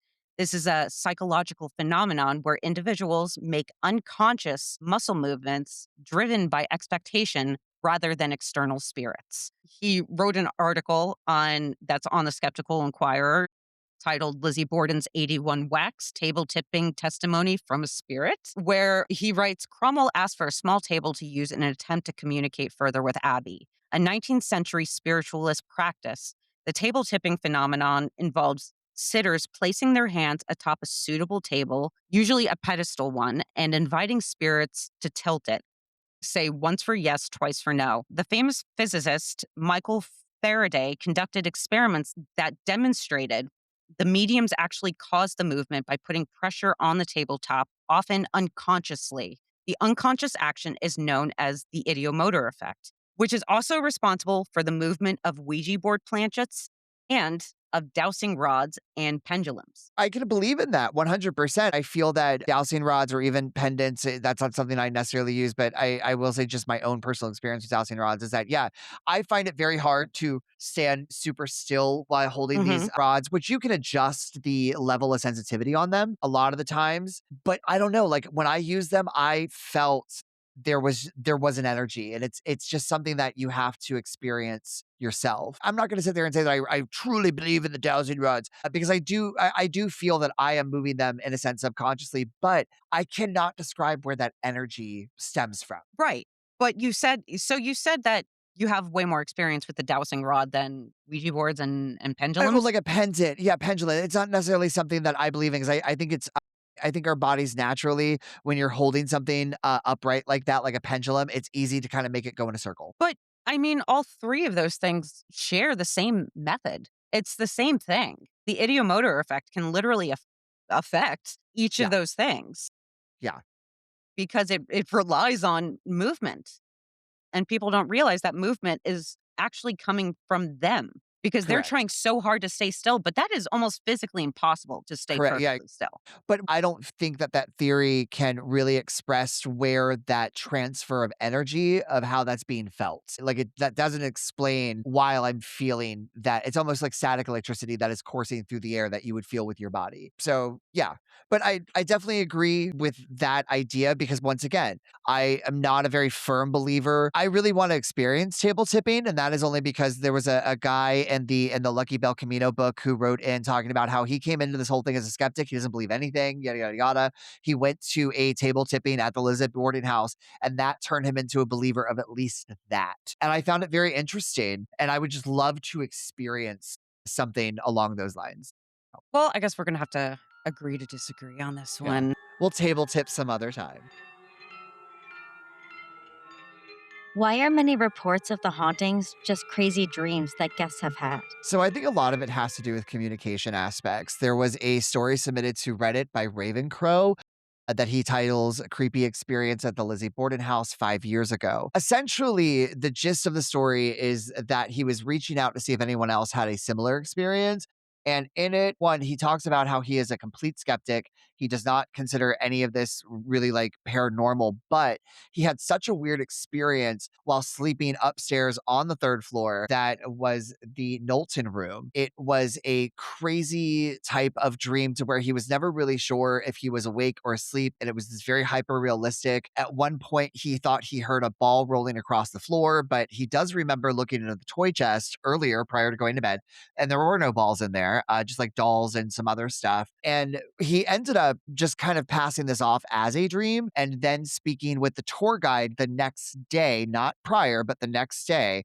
The tour guide did state that a lot of people have recorded very creepy dreams in that particular room. And I honestly feel that a lot of these kind of crazy dreams that we have in this kind of waking state is communication with spirits. Spirits are known to expel a lot of energy when they're moving something or doing something within the confines of the house. And I think communication through dreams is just an easier way that is not as taxing upon the spirit. So I think that they are, in a sense, kind of haunting their dreams to try to get a response out there for whatever it is they're trying to say. Well, I disagree. I've agreed with you so many times.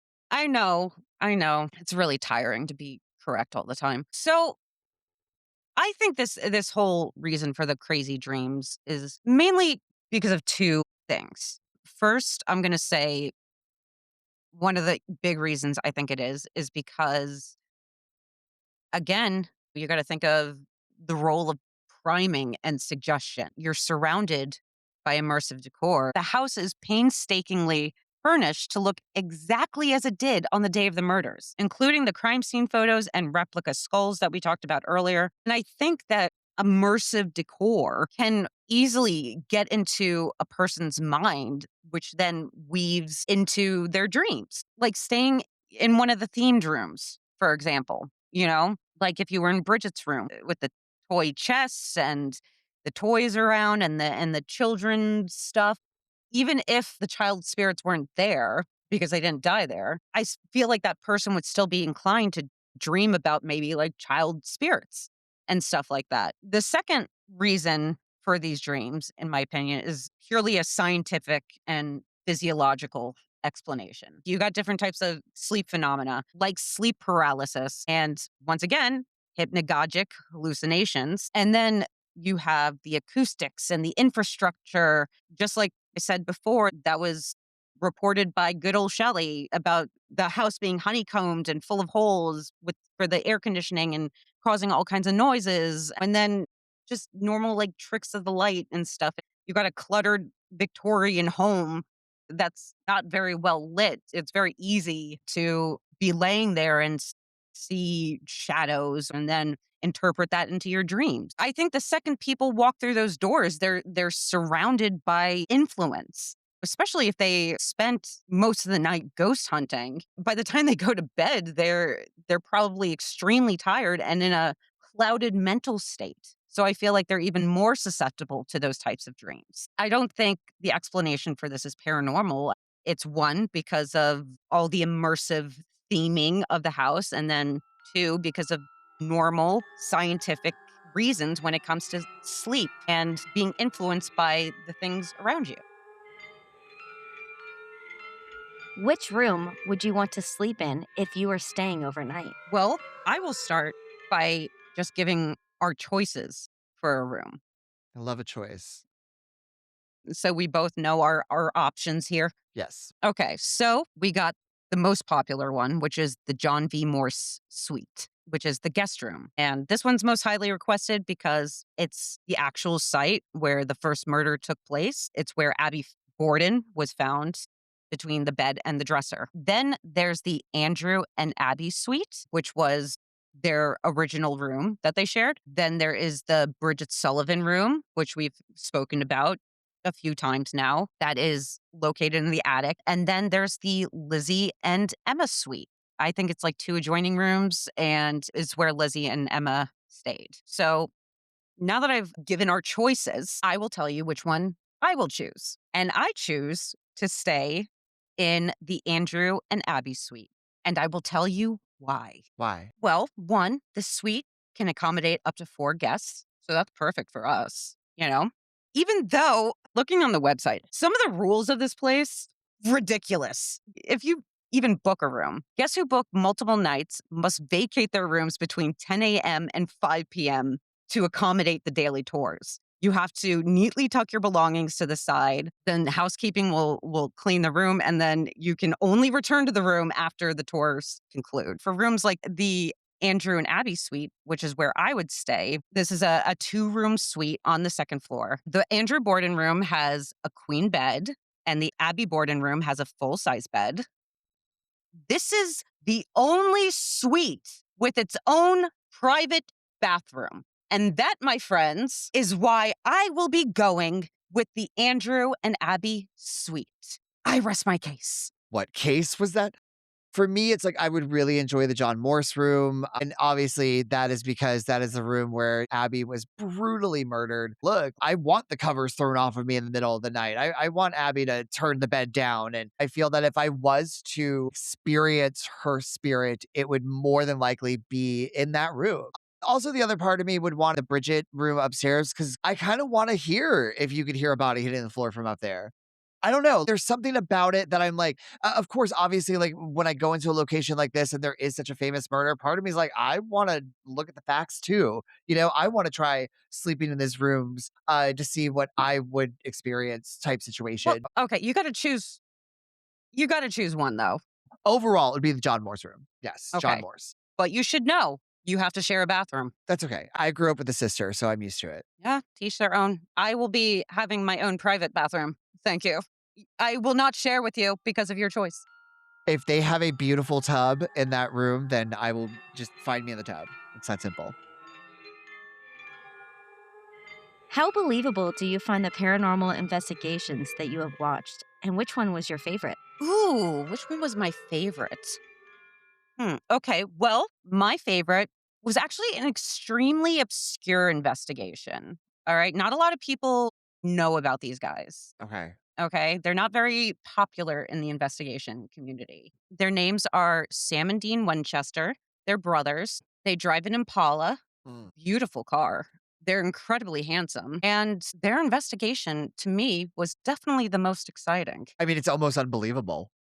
Are you talking about the Thin Lizzy episode of Supernatural? Yeah, I am. I am talking about that one. I mean, technically, they did go to the Lizzie Borden house, for the episode. It wasn't actually the house, but Yeah, it it was a set. still fit. Still, I think that one's my favorite. Pretty accurate.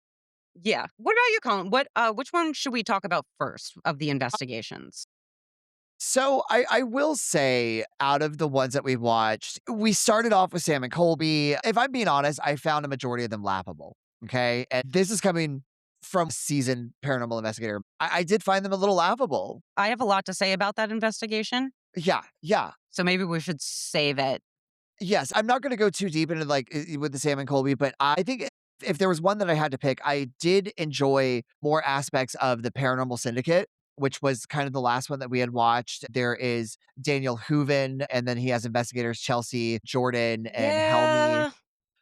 Now I remember that one. The reason why I actually liked Paranormal Syndicate, in the sense was because there was a little bit of evidence that they caught that wasn't necessarily explained. And as a viewer, I do tend to think that is pretty important sometimes. And just for the listeners, what Colin's talking about is a episode from the show Haunted Encounters. It's season 1, episode 1. Lizzie Borden's spirit lingers at the infamous murder house, and this episode came out in 2012. Yeah, there was a moment to where they were in the basement and Daniel was getting into a small kind of crawl space area and he was just kind of talking and explaining what he was doing and then in the background you heard what sounded like a scream that the other two investigators that were down there, the female psychic and then Helmy, their kind of sound tech guy, heard, but Daniel did not. And it was caught on camera. They never really went back into it, which I thought was a little interesting. Unfortunately, that was kind of like the only piece that I kind of liked. I will admit I had a gripe a little bit about all of them because they were all broadcasting these EVPs that they were catching. I couldn't stand them. Yes, and that's my gripe. Paranormal Syndicate was using what they call a Pandora box. They'll hit record and then they'll ask a question. When the recorder picks up a response, a red light flashes. What bothered me the most, and this also happened in the Sam and Colby episode, it happened in other episodes that we kind of watched, but was that when they would listen back to the recording, it Mhm. sounded like they were running a finger over the mic. It was, did you hear that? It sounded like Lizzie. Yes. That's exactly what I thought. And I was like, "What?" One, being a paranormal investigator, and then two, watching other paranormal investigations of other places to where they play back EVPs. You Mhm. hear something more than static, but for some odd reason, and at least two that we watched when they played back their EVPs, it was sounding. That was it. And it's such a gripe with it. Yeah, I think both of them too were from the case manager, Jordan Murphy, who, my God, was dramatic. Holy Very, shit. very dramatic. That's So someone that dramatic. I'm not a big fan of in investigations because I'm like, is it performative? Or are you doing this because it's on a television show? And the sense that you're Mhm. like, oh my God, I just heard this go off. Oh my God, what's happening? I'm like, are you like that in an investigation where there aren't a bunch of cameras? Right. I do wonder that because I know that I can be a little performative, especially if I'm by myself and I'm just putting something on YouTube. But at the same time, I'm in that moment. The overdramatic reactions was whatever. I've seen a lot of investigators use that technique. Yes. I could tolerate that, right? Because I've seen it before. But what really bothered me about Jordan is she goes into the John V. Morse room, right? And she Yes. does an EVP session up there. Right in the beginning, when she's doing that little introductory thing, like, I'm not here to hurt you. I'm just here to hear your story. And I remember her specifically saying she wasn't there to disrespect anybody. But then cut to like 5 minutes later, and all of a sudden she is asking these spirits that she didn't want to disrespect really inappropriate questions about Yeah. SA and incest. I just thought that was so ridiculous because she had just said she wasn't going to disrespect them and then followed it by asking some really disrespectful questions. Yeah, there was an episode of Kindred Spirits to where the tour guide had contacted them and felt it wasn't necessarily about Lizzie Borden ghosts themselves. It was more that this tour guide felt that her grandparents were trying to protect her or warn her about spirits in the house. Right. And, unfortunately, in my opinion, we had Chip Coffey, who's a well known psychic medium throughout the paranormal community. He's worked with Paranormal State. He was actually when I spoke earlier about psychics claiming there wasn't any demonic activity in the Yeah. house, he was one of them. Yes. Yes. Basically what Chip was telling this girl, and as we saw, it seemed very performative. He was telling this woman that her grandparents were trying to tell her that it's okay to say goodbye to her father who was on his deathbed. He was basically being kept alive by life support, from my understanding. And he was basically saying, no, they're telling me to tell you that it's okay to let him go. And it like just unplug, essentially. And it just it felt very wrong. And I was like, we came into this episode expecting Lizzie Borden type of stuff. And honestly, I think that Amy Bruni, judging her reaction upon stuff also felt the same way. But that's just me. But once again, it was the same thing with their EVPs when they were trying to find stuff. It was just, Mhm. just these moments that it was like, okay, I'm not sure why the only EVPs we seem to get in the Lizzie Borden house are just like staticky, crunchy Yeah. noises. I wasn't a So fan of yeah, that investigation. at all. Going back to haunted encounters, though, can Oh, we yes. talk about the ripple in time technique that they used? Ripple in time. Yes. Because, oh my god, I couldn't believe what I was actually watching in this Yeah. moment. I mean, they call it a ripple in time. It's just a reenactment. Yeah. So Jordan and Daniel actually recreated the murder scene where Daniel played Andrew and then Jordan actually dressed up like Lizzie Borden. Wore a dress, put her hair up, yeah. So they recreate the scene, they reenact the murder scene, but instead of Andrew getting killed, they did it so he wakes up and like kills Lizzie instead, Yeah. which I couldn't stop laughing at. It was cringe, unfortunately. Yeah. And I don't think it actually Uh, produced any anything. results for them No, they on got more top of that. staticky EVPs is what they got, Yeah, they more just got the static. static again, and then they ended it shortly after that. They just ended the investigation. I was like, Yeah, they were "Okay, like, that was it." we're exhausted. And I will say that I understand the idea of using yourself as a trigger object. I love the idea of going to a location that is dated and maybe dressing like they did back then as an idea to maybe get a response to something and using yourself as a trigger object. I love that. But the whole idea of not only at first starting a reenactment, but then just like, I'm going to change history to see if I get a reaction makes zero sense But in also my it wasn't mind. very convincing. No, I would not be giving anyone any like Tony Awards or Oscars or BAFTAs or anything such as that because I wasn't even sure that he killed Jordan. We had to go back and watch it because I was very confused. I was like, why is he still asking her questions if he killed her? Yeah, because he did. He pretends to, like, hit her with the hatchet, and Yeah. he's like, "Why'd you do that? Why?" I was like, "Dude, you killed her. Why are you why?" Yeah. He went on to continue asking random questions to a dead body that made zero sense. Yeah, I thought it was hilarious. And then I'm gonna lead you to this. Tell Mm. me, speaking of performative, tell me about Sam and Colby. Tell me. Well, first, I wanna give a quick shout out to the other investigations we watched. Yeah. We watched Ghost Hunters. Again, they didn't really get Produce anything. much information. Yeah. No, and then we watched Shane and Ryan again, and they didn't Yeah. really get anything, and then we watched Unsolved Mysteries again, and there was something funny because there was this woman on both the Unsolved Mysteries and the Ghost Hunters who tells a story about seeing smoke. But what's funny is that in one story, she said she was on the phone when she saw the smoke, and then in the other one, she was reading a book. So just want to point out that little inconsistency that we noticed. But no, let's get into the Sam and Colby of it all. I'm ready. This is the one I want to talk about because it was messy. Yeah. To say the least. And I think most of that mess, and I don't want this to get me in trouble, but this is purely my opinion based on what I watched. Most of that mess was because of their guest, Amanda Ray, the psychic medium. Yes. I find her very hard to believe. Here's my thing. To not get you in trouble or anything such as that, because you would say that Amanda Ray, if you ever listen to this or whatever it is, I'm not here doubting Doubt it. that you believe what you believe as far as your psychic abilities are concerned. That is not what I'm questioning. I am questioning your performance of using those abilities in this particular episode. That's what I'm questioning. Yeah. So let's do a little breakdown of this investigation because I feel like this is the one we probably had the most fun watching Yeah.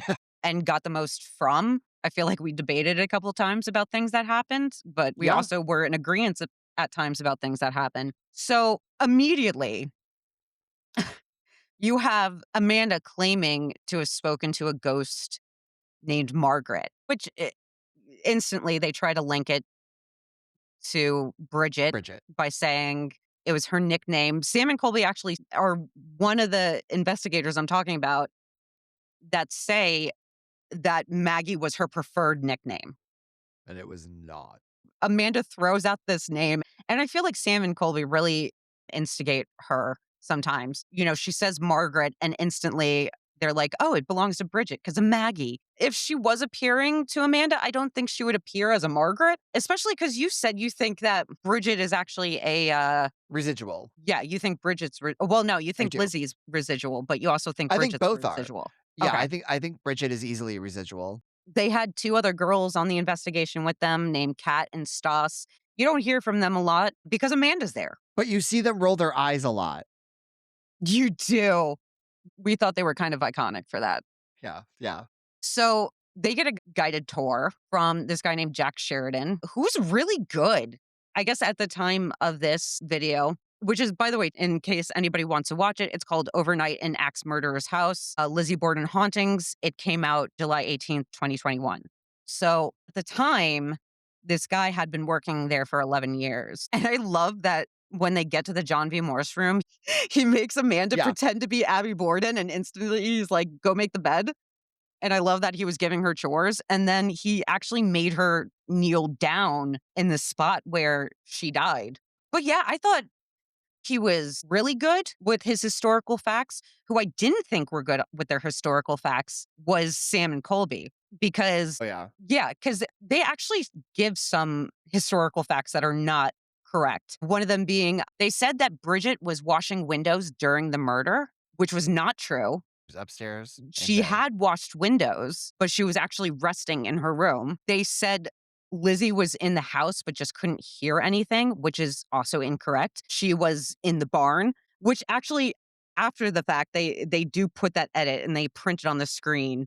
Probably because they knew that they were wrong about that. They claim that the police arrived 2 days after the murders to investigate, could not find anything confirming that. They are, once again, investigators that bring up the Eliza Borden child murders, but conveniently not mention that it happened next door. Yeah, they said it happened in the house. Like, Yeah, but then there was a point where they're in the basement. It was the tour guide talking about the cistern, and he says that it happened next door, and he says that this is what it would have looked like next door. yes. Once like the tour is done, I think they start off in Bridget Sullivan's room. Yes. And there's a part where they like emphasize Amanda's hair falling and saying it looks like somebody moved it, which both of us in the moment, Colin, you even admitted in the time it was gravity. Yeah. They made it appear that it was standing straight up and then fell. I even went back and looked at it. Hmm. It looked like it got caught on like an earring or a shoulder and then just kind of fell down from there because she was literally moving to the other side of the room to Yeah. sit against the wall. Yeah. Right after the mysterious hair moving, they decide to try to play with the little child ghost that is apparently in the room that Amanda sees. And so Colby rolls a ball and they tell him, they say, do it gently. Don't roll it under the couch. That's right there. And he's like, okay, I'll do it gently. Immediately rolls it under the couch. And what annoyed me about this is because, like, maybe 5 seconds after that happened, they're all looking at the ball under the couch and they freak out because the ball moved. But conveniently, Sam, who was filming, didn't catch it on camera because he didn't naturally just follow the ball under the couch. Like, if I had been on that camera duty, bet the Oh, yeah. second that went under, I would have dropped to my knees and that camera's right there looking at that ball. Yes. So I thought that was kind of bullshit, if I'm being honest. Something that I thought was weird when I was watching it is because Amanda kept saying that she was talking to this little boy spirit, this little child spirit, right? But there was a certain point where she's got the K2. She asks Eliza to roll the ball, but then instantly switches and starts referring to the spirit as a little boy. And then she does it again. Remember when she gets the K2 and she dives underneath the bed? Yes. Yeah. She actually, when she's doing that, she calls and she goes, Eliza, and then again refers to the spirit as a little boy. So, like, what's up with that? Not that I'm defending her, but Eliza was actually a very common boy name in Massachusetts in like 17, 1800s. So I'm just trying to think in my mind is that, of course, us knowing who Eliza, who had murdered her children, yada, yada, we know that to And be a neither of their female. names were Eliza. No, none of them. Just obviously her name was Eliza. Is what's her face going into this really not knowing anything about the Lizzie Borden stuff and picking up the name Eliza and thinking it's a boy's name. Is that possible? You know? I guess that's a stretch, though. To me, it just kind of Yeah, felt like a slip of the tongue. Like twice. yeah, twice. And then right after that, they actually relocate to the living room where Andrew Borden was killed. And this is where we get the good old K2 chase, where Amanda puts her K2 against the wall and surprise, surprise, gets an instant reading. And then she just kind of traces it along the wall above the doorway where she, surprise, surprise, gets even more readings. Where there are wall sconces, there are security cameras up towards the ceiling, The thermostat was there too. the The updated thermostat. Yep. air The conditioned electronic thermostat, thermostat. Yep. yeah, electronic, thank you. So yeah, that part kind of annoyed me. And then right after that little chase, they attempt to contact Andrew Borden. And one of the other girls made the huge mistake during this part to actually speak. And Kat, one of the other girls that was with them in this investigation, says she's feeling choked up, like there's a lump in her throat. And Amanda instantly finds a way to make this about her. And I could not get over that. And it seemed like this happened multiple times. There's Multiple another times. instance Yeah. when they're in the basement. The other girl, Stas, says she hates it down there when they're in the basement and she feels uncomfortable. And then Amanda instantly jumps in with, I also hate it here. And something is standing behind me. It's like not only did she have to make it about her, but she had to one up the girl. Also, Amanda was kind of the first, the first thing that I had read about there being demonic presence in the house because there was the demonic presence in the dining room and it was in the basement and it was standing behind her. Mm-hmm. There was that whole thing to where she was like, no, we need to leave right now. Right now. We're leaving now. We're not Yeah. doing this. Yeah. Yeah. That was the No. first time I ever heard of anything about being demonic in the Lizzie Borden house. After everything I've read, Yeah, because they were in the dining rooms and they were trying to talk to Bridget. And I guess that's when Amanda sensed this other thing. And then she proceeds to chase this thing throughout the house, runs upstairs. Everybody's chasing up after her. And then she says, oh, it's gone. It's gone. I got rid of it. What was funny about that, after chasing this thing throughout the house and running and sprinting upstairs to get it out of the house, she says she got a physical reaction from this. And she's got her Apple Watch. And she says her normal heart rate is 50, which, by the way, bullshit, because a normal heart rate is generally 60 to 100 beats per minute. But what makes it even better is that after running through the house and upstairs, she shows that she is dealing with a physical reaction because her heart rate was at 102, which after you just did that, after you just chased your imaginary friend through the house, yeah, of course your heart rate's going to be at 102. Sorry. I'm getting really worked up no, about this. I it's don't okay. mean to. But maybe this is why she's a psychic medium is she's so close to death, having a heart rate of 50. Why she can see the other side. Sure. Sure. I mean, that was the other thing was that she made it a lot because there were also moments where Sam and Colby were talking to the camera like you would on YouTube normally. And she'd be like, get out, leave. You can't come into my space. Just random. There is this one moment when they're in the basement. And like I said, the other girl says something and Amanda immediately has to one up her. But then I think Sam hears some kind of sound. He stops everybody so that they can just listen for the sound that he Yeah. heard. And then Yeah. out of nowhere, she goes, out. And she just yells out while everybody is dead silent. And I'm like, oh my God, this bitch. Like, she really loves being the The center center of of attention. attention. Which I think Sam and Colby found their match because if anyone out there watches Sam and Colby videos, it is really hard to take the attention away from them because they really amp it up. Yeah, they but do. she definitely took the cake on that one. Yeah, she was something in that video.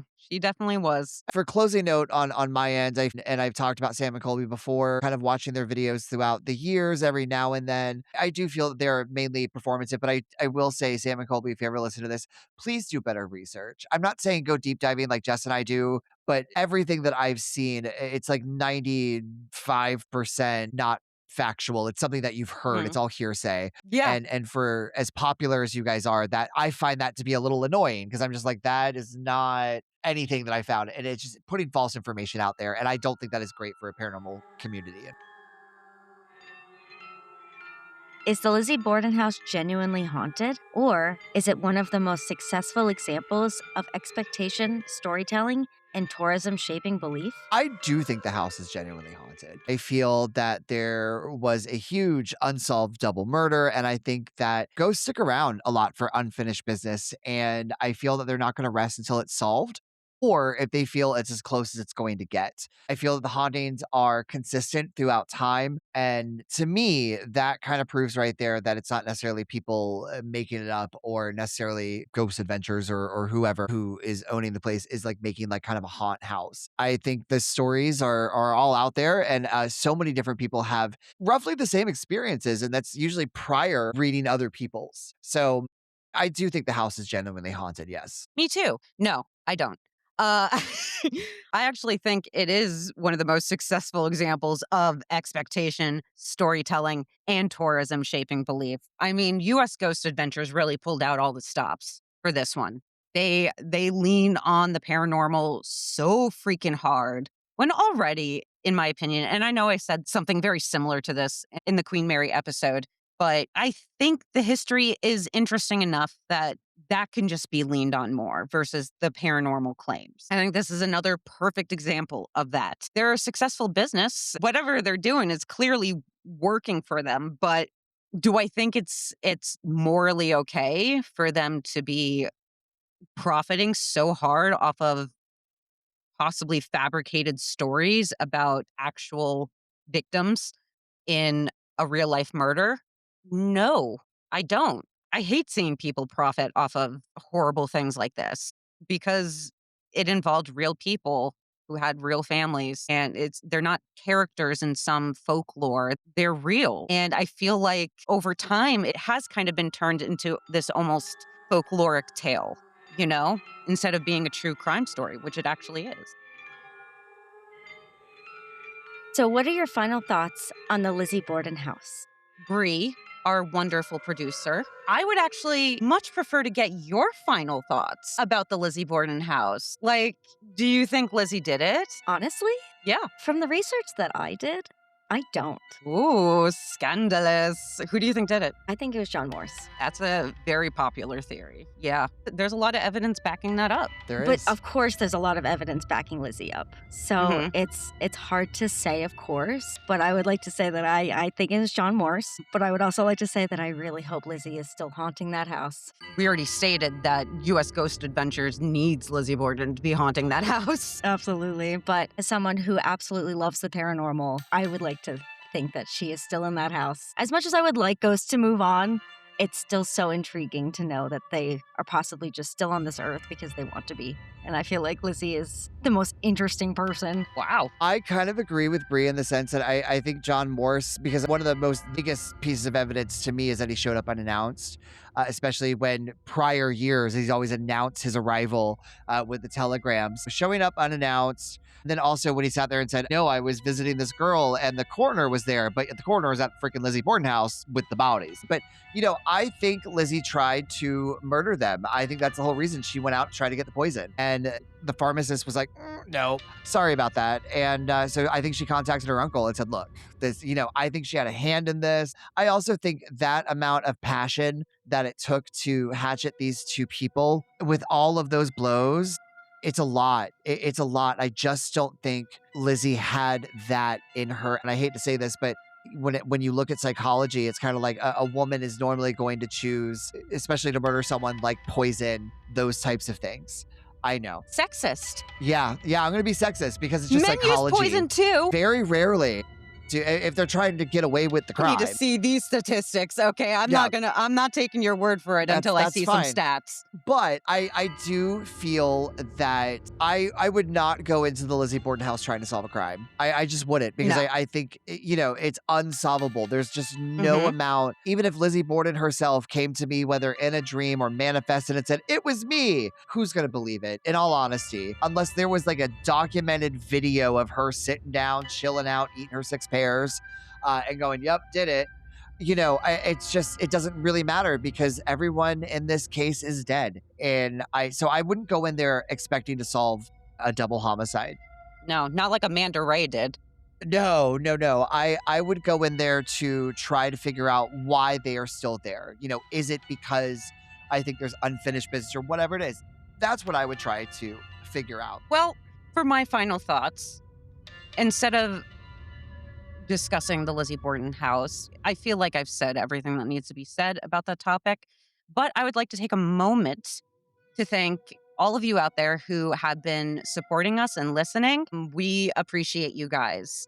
And I also want to give a big fat thank you to our wonderful producer, Bree, who does so much behind the scenes. You guys don't even know. So I just wanted to officially introduce the person you've been hearing for these episodes as our wonderful producer, excellent producer, award-winning producer. Not yet, but could be Bree. And I feel like in these past few episodes, we haven't shown her the thanks that she deserves. And really, guys, we wouldn't be able to do this without her. So I just wanted to take this opportunity, instead of talking even more about this stuff that I've just spent all this time talking about, I just want to show my gratitude to her and to everybody out there who's taking the time to actually listen to our crazy words. And thank you guys for the 5-star reviews. That means a lot. You have no Oh my idea. gosh, yeah. Yeah, to actually Keep get those those coming, and keep please. them coming. I really appreciate everyone, the followers,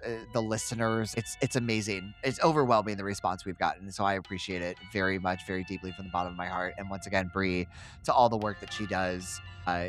Yeah, Why are we getting so amazing. gushy in this episode? What happened? I Yeah, don't even recognize us it's anymore. Emma. It's Emma. She's My God, possessed her us. melancholy spirit. It's with us. Go ahead, Bree. Well, I will say it is an absolute privilege to be your guys' producer. And I will say to our audience, we have a lot of fun, exciting episode plans ahead. And so stay tuned. All right, Bree, take it away. Tell the people what they need to know.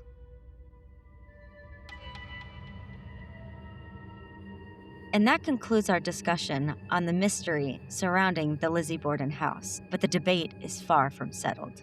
Now we want to hear from you. Are you siding with the skeptic, the believer, or are you somewhere in between, still deciding what really happened inside that house in 1892? Send us your thoughts, theories, and your own believer or skeptic stories at paranormalbspodcast@gmail.com.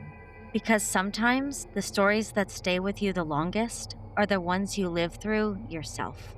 You can find us on Facebook, Instagram, TikTok, and YouTube, and you can listen wherever you get your podcasts.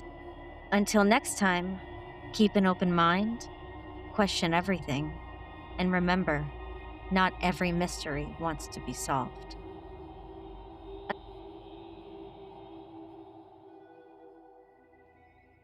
Okay, this is our last shot to really get some evidence. I'm going to turn on the spirit box and see if we can talk to Lizzie Oh, herself. Colin. Yeah. I just had an idea. What if Okay. before we do that, we sing the nursery rhyme? Because I think that would actually get Lizzie to talk to us. Okay, yeah, I'm down. Yeah? Let's do that. Okay, Yeah. ready? Lizzie Borden took an axe and gave her what's wrong? The whole feeling in this place just changed. Oh, wait, I could actually do it better. Oh, okay. Lizzie Borden took an axe, gave her mother 40 whacks. When she saw what she had done, gave her father 41. Yeah, as exceptionally creepy as that was, I'm just gonna turn this thing on now. You know what? I don't know why you keep pranking me with this kind of Hold on. stuff. That isn't me. Wait, so this is real? We should probably run. We should get out of here.